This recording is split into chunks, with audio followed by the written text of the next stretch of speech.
Hey folks, today I wanted to talk a little bit about some blues improvisation. Now in blues, we can always consider each of the three chords, which is a 1-4-5 progression, and today we're going to be dealing with the key of A. So the 1-4-5 in the key of A is an A chord, a D, and an E. Now, when you're doing blues, obviously the foundation is learning all your 5 pentatonic scales. And then the next step is understanding and being aware that you can actually have each chord considered a 7th or a dominant 7th chord. Now, when we're considering what's called a dominant 7th chord, we have actually four notes. We still have the 3, which is the triad, and then of course we have an extra one, which creates the 4 notes, and hence you have a dominant 7th chord. So again, in the key of A, we have 3 chords. So we have the A chord, we have the D, and then we have the E. So now, say you're in A and you're playing some blues, you want to memorize what those 4 notes consist of a dominant 7th chord in each of these chords. So the A chord consists of what's called the A note, of course.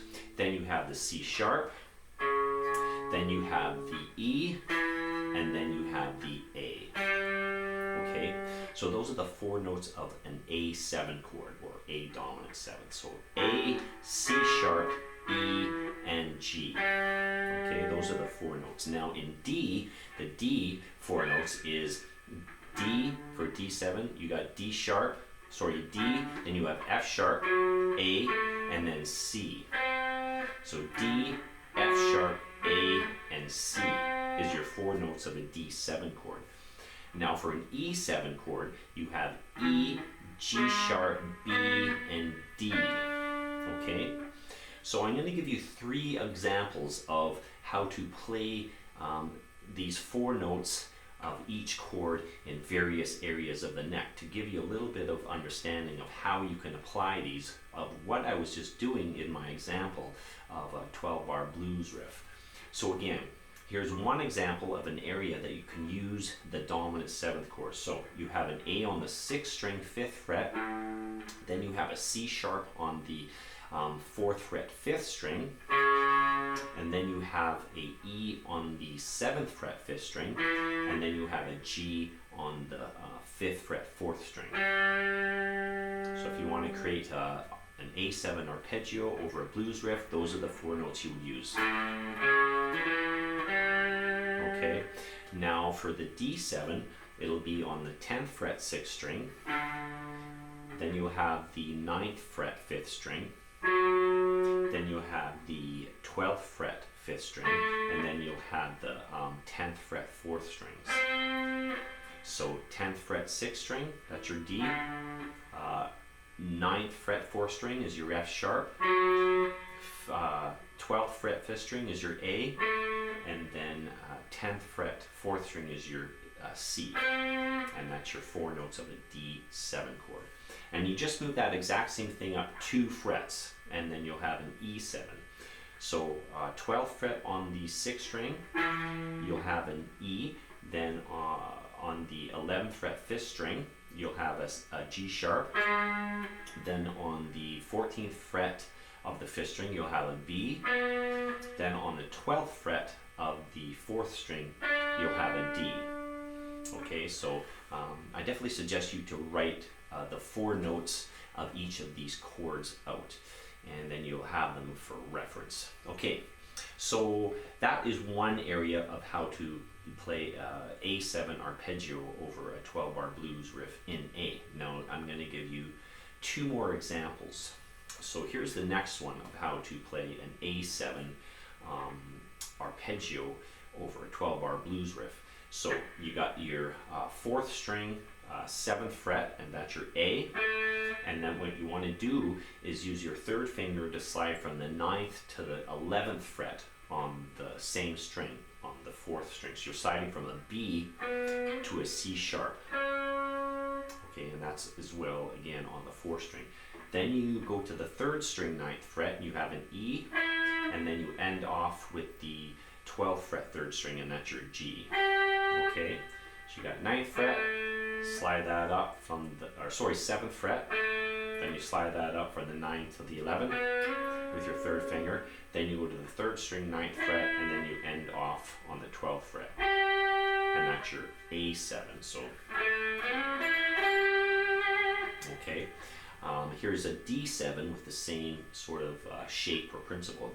So you're going to start on the 5th string, 5th fret, that's your D. Then you're going to slide with your 3rd finger from the 7th to the 9th fret. So you're sliding from the E to the F sharp.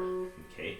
Then you go to the 4th string, 7th fret, which is your A, and then you end off on the 10th fret, 4th string, and that's your C. Okay. So D, 5th fret, slide into the F sharp.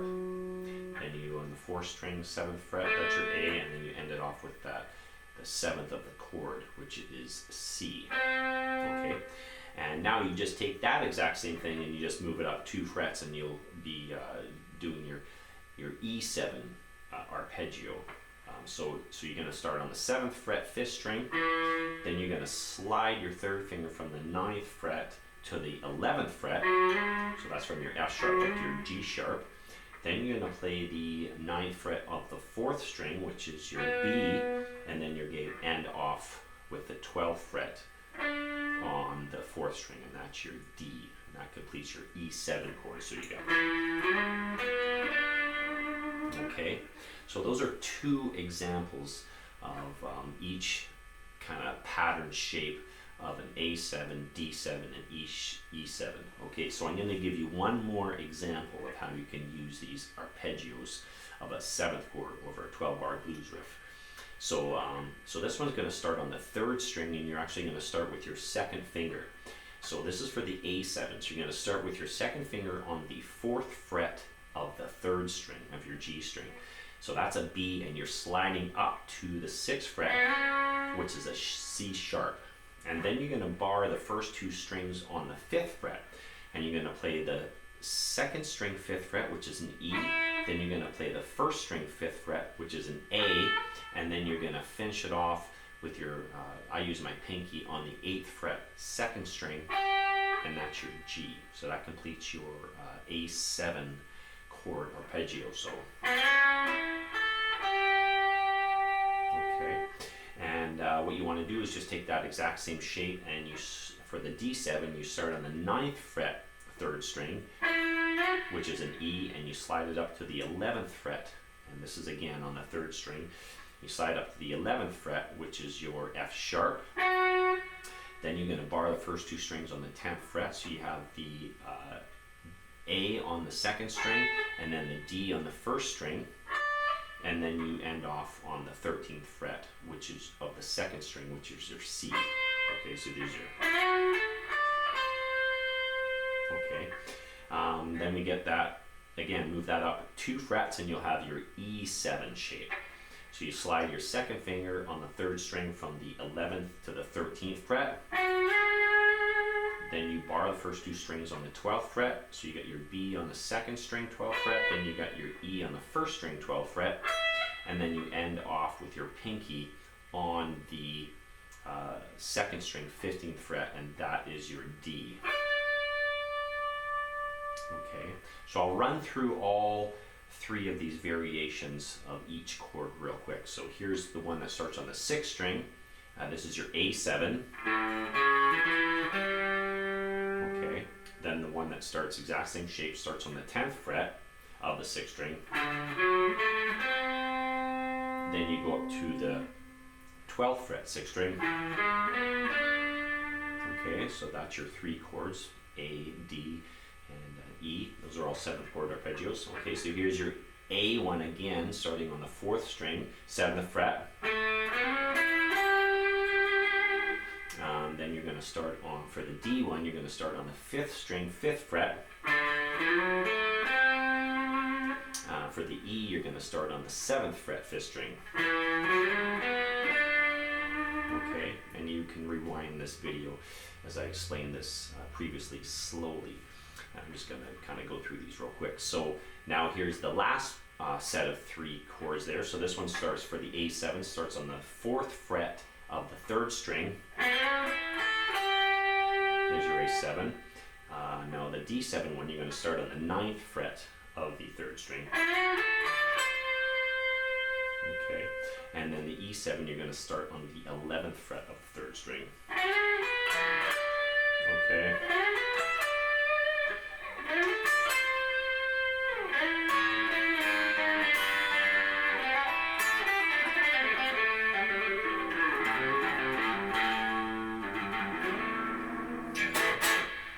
And there's your 7th chord arpeggios in the key of E minor blues.